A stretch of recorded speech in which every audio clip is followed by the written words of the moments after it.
যাবো আমার সরল চিত্রে বিদায় দিন শাশুড়ি মা।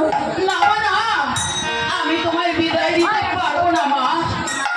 আর জানো মা, তোমার শ্বশুর ঠাকুর সে যে বড় নিষ্ঠুর, তাই তোমাকে বিদায় দিয়েছি মা। শাশুড়ি মা, আর তাছাড়াও মা, তুমি বিদায় দিয়ে কোথায় যাবে মা? শাশুড়ি মা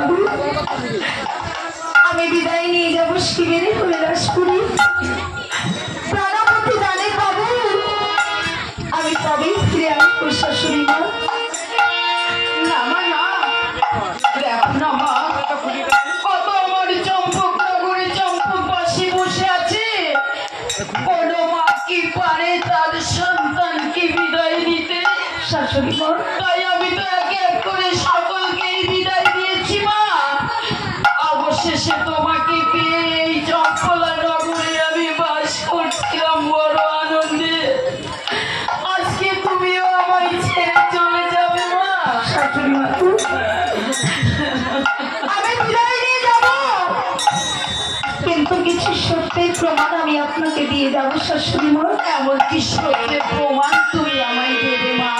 শাশুড়ি মা ভূমি জমার ফুল ধরি আগে এলো পারি, দেখুন আর শাশুড়ির হস্তে বেলের যত্ন করি। দেখুন তো এই ফুলটার ঢাল আছে কিনা। হ্যাঁ মা, এই ফুলটার খুব সুন্দর ঢাল আছে। মাগো এই ফুল শুষ্ক হয়ে যদি ফুটে বাস, সেই দিন তো জানিয়ে মাগো আপনার সত্য হলো মাস। এ তুমি কি বলছো? আরো কিছু দিয়ে যায় আমার সত্যের প্রমাণ। লালিতা ক্ষেত্রে বনিবের শ্বেত ধান, শ্বেত ধান জানবে যদি ঝরা গাতে হেতা, সেই দিন তো জানিবেন মাগো আপনার 7 পুত্র বেঁচে আছে কথা। তুমি কি বলছো মা? আরো কিছু দিয়ে যায় আমার সত্যের প্রমাণ।